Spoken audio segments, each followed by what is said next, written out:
Y comenzamos hoy nuestro café y té y hablamos hoy con nuestro abogado Óscar Rabanal de la tutela. Está con nosotros ya en el plató. Muy buenas tardes, Óscar. La tutela es nombrar a alguien que haga todos esos cuestiones, todos esos trámites por ti, ¿no? Me imagino. Sí, los menores no emancipados normalmente están sujetos a la patria potestad de la que hemos hablado en tu programa, es decir, están bajo la salvaguarda de su padre y de su madre. Entonces, para todos los actos de su vida van a tener a alguien que les represente y que administre sus bienes y que vele por ellos, les alimente, les eduque o procure su formación. ¿Qué pasa cuando un menor no emancipado no está sujeto a patria potestad? Imaginemos el supuesto de un niño que su padre y su madre han fallecido. Pues lógicamente esas funciones que antes asumían sus padres tienen que ser desarrolladas por otras personas que son los tutores. Y eso es la tutela, es una institución de protección de la persona y de los bienes de esos menores no emancipados y así también de aquellas personas que hayan sido incapacitadas. Claro, y los que se quedan con la tutela de esas personas son las que responden por todo en este momento, ¿no? Exactamente, pasan a ser como si fueran el padre y la madre, pero con otras obligaciones que más adelante, si quieres, vamos a desarrollar a lo largo de la entrevista. ¿En qué ocasiones se tiene que, quedar esta figura? La figura se da, como hemos dicho, en menores no emancipados que no estén sujetos a la patria potestad, es decir, padre o madre que han fallecido, también en aquellas personas incapacitadas, es decir, aquellas personas que tienen una enfermedad o deficiencia persistente de carácter físico o psíquico, imaginemos síndrome de Down, imaginemos personas mayores ya con Alzheimer o personas que tienen una discapacidad física que no pueden gobernarse en la vida como una persona con la capacidad de obrar normal. Y también la tutela también se aplica a aquellos menores que están en situación de desamparo. Es decir, aquellos que, por ejemplo, han sido sus padres privados o suspendidos de la patria potestad por un incumplimiento grave de sus obligaciones para con sus hijos, y normalmente esa tutela es asumida por una institución pública. ¿Cómo son esos trámites para que se pueda designar a una persona que tutele a este menor o a esta persona discapacitada o con alguna enfermedad, como puede ser el Alzheimer? El procedimiento a seguir siempre es la constitución de una tutela, que tiene que ser siempre bajo la salvaguarda judicial. Es decir, es un expediente de jurisdicción voluntaria, se inicia con una solicitud ante el juzgado en el cual hay que solicitar, tiene que ser solicitada por alguien, normalmente suele ser un familiar, y también se va a tener que proponer el nombramiento de un tutor, que va a ser la persona que va a ejercer esa tutela. Es un expediente en el cual va a intervenir también el Ministerio Fiscal y que se va a oír pues, a todos los parientes más próximos y también al tutelado, siempre que tenga más de 12 años y aunque tenga menos de 12 años, siempre que tenga suficiente madurez. Una vez que se desarrollan todos esos trámites, ello termina pues, con la constitución de una tutela y el nombramiento de un tutor. Me imagino que tiene que también una persona hacer todos los informes pertinentes para ver que está, que la persona en cuestión por la que se está pidiendo tutela pues no puede, no está capacitada para llevar a cabo las acciones normales del día a día. Estamos hablando ya de la tutela de un menor. De un menor. Porque si fuera de un incapaz, previamente hay que tramitar un procedimiento de incapacitación. Claro, la del menor simplemente hay que justificar que es menor, que eso es evidente, que por no la tiene edad, padres, que no tiene padres. No tiene padre, no tiene madre, y alguien tiene que ejercer esas funciones. Habitualmente alguien de la familia podría ser el tutor, ¿no? Sí, los llamados quería hacer hincapié en un aspecto fundamental, que es la posibilidad que hay en testamento de que el padre o la madre de un menor nombren un tutor o establezcan unos órganos de fiscalización de esa tutela. Claro, porque si no lo ha nombrado así, por situación legal, si el niño se queda sin padres, el tutor o la tutora serían los abuelos, los tíos. Serían los abuelos, en primer término, y luego serían descendientes, ascendientes o hermanos. Y siempre teniendo en cuenta que el juez siempre va a nombrar tutor a aquel que considere que es más conveniente en beneficio del tutelado. Claro, me imagino que en Aunque eso hay también... un orden que establece la ley, ese orden puede prescindir el juez si considera que, por ejemplo, es mejor que la tutela la ejerza un hermano o que la ejerza un tío antes que un abuelo. Pero para eso tienen que presentar también unos informes. Los informes, y tiene que escuchar el juez en ese procedimiento, y también con audiencia del Ministerio Fiscal tiene que oír a todos los parientes y luego antes de tomar la decisión correspondiente. Aquí hay, bueno, pues está en primer lugar los abuelos paternos o maternos, ¿o esto es indistintivamente? No, eso ya depende del juez, e incluso cabe la posibilidad de que la tutela sea ejercida por varias personas, si el juez así lo considera conveniente, que uno se ocupe de la persona, otro se ocupe de la administración de los bienes. Eso ya lo decide el juez en la resolución que resuelve la tutela. Cuando estamos hablando de una persona que no está en la facultad, en plenas facultades, o que tiene una enfermedad o está en cama y no puede ni siquiera ir a hacer los trámites bancarios o de papeleos, imagino que eso ¿cómo se tiene que tramitar? Hay que diferenciar si esa persona, el presunto incapaz, es menor de edad o es mayor de edad. Hablamos de que sea mayor de edad. Si es mayor de edad, hay que constituir una tutela. Entonces hay que constituir una tutela, primero hay que ir a un procedimiento de incapacitación, en el cual también se va a constituir la tutela y se le va a nombrar un tutor.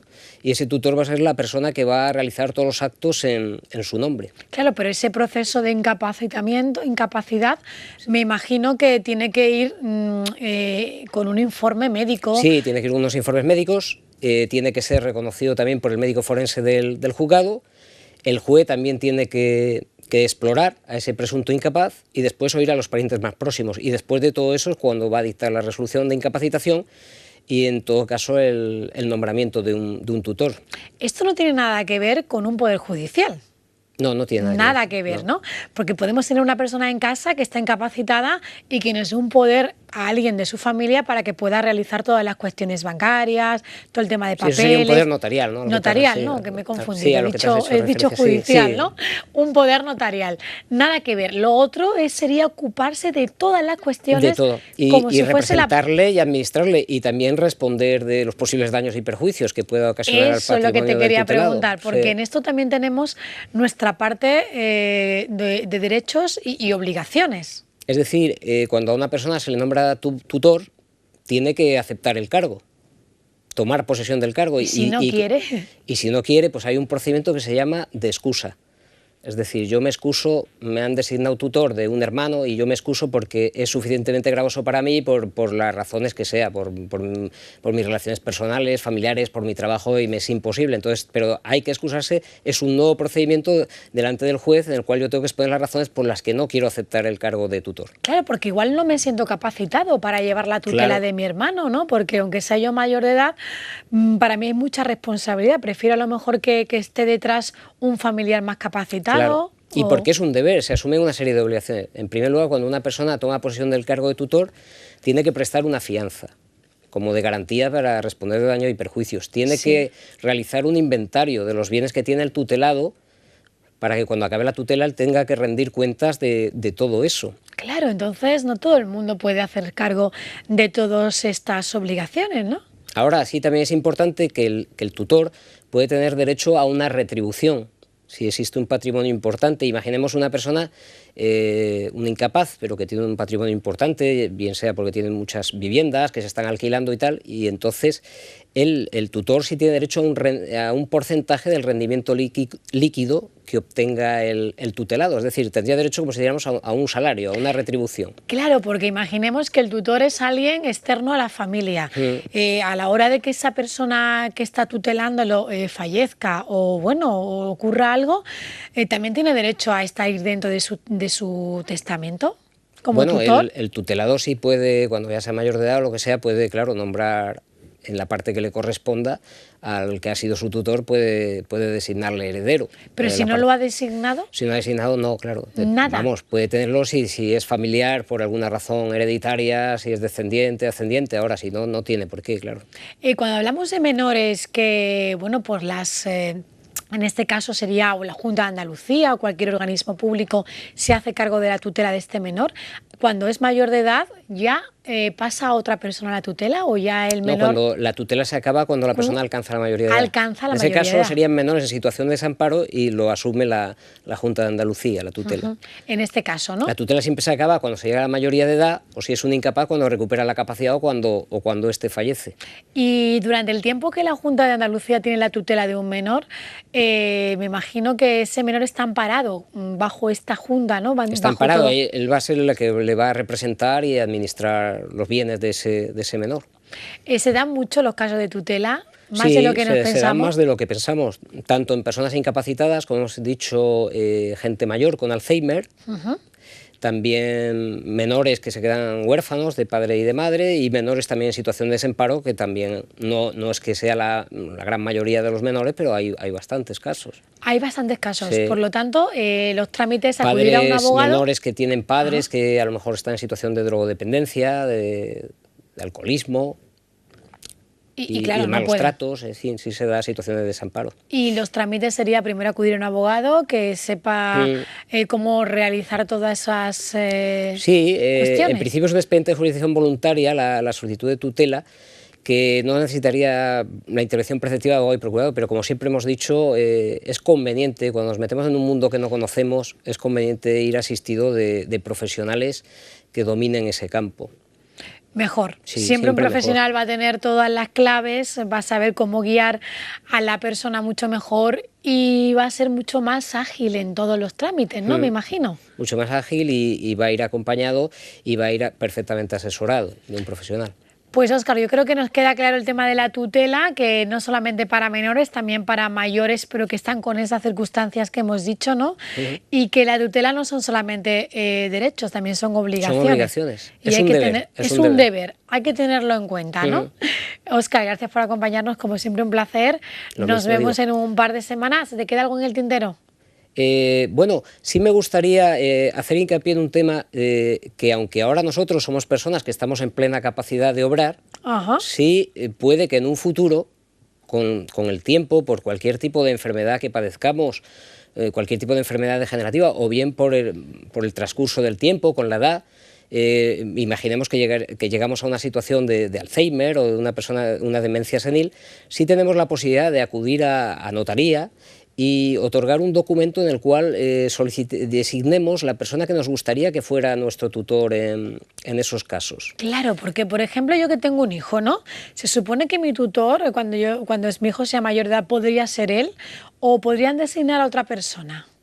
Hombre, si llega a ser mayor de edad ya no necesitaría tutor. No digo yo. Pero como... tú, claro, podrías decir, yo quiero que mi tutor sea mi hijo, pero puedo también decidir que sea mi hermana o puedo decidir que sea otra persona o una institución. Incluso una amiga, alguien que sea... una amiga, exactamente. Alguien que no esté en la familia, no tiene por qué Entonces ser. Luego eso, cuando se constituye la tutela, el juez siempre lo tendría en cuenta cuál ha sido tu decisión, la que has hecho ante notario. Y eso lo que hay que hacer es en notaría y realizar un documento. Y es importante porque cualquier tipo de documento notarial, ese documento notarial en concreto, lo va a remitir de oficio el notario al registro civil y entonces en la inscripción de nacimiento, al margen, va a figurar que tú has otorgado ese documento público en el cual nombras un tutor y entonces cuando se solicite el tema de la constitución de la tutela se va a pedir una certificación siempre de nacimiento de la persona para la que se solicita la tutela y ahí va a figurar de que existe un documento en el cual tú habías manifestado que esa era tu intención, de nombrar un tutor.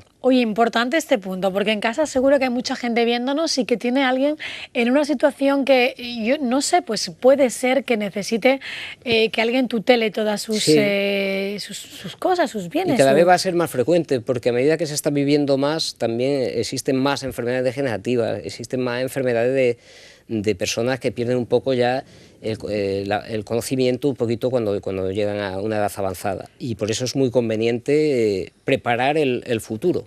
Preparar el futuro nuestro futuro y cuando se está en plena facultad, ¿no? Todo, antes de que empecemos a perder un poquito la cabeza. Pues Óscar, gracias por acompañarnos, un placer tenerte.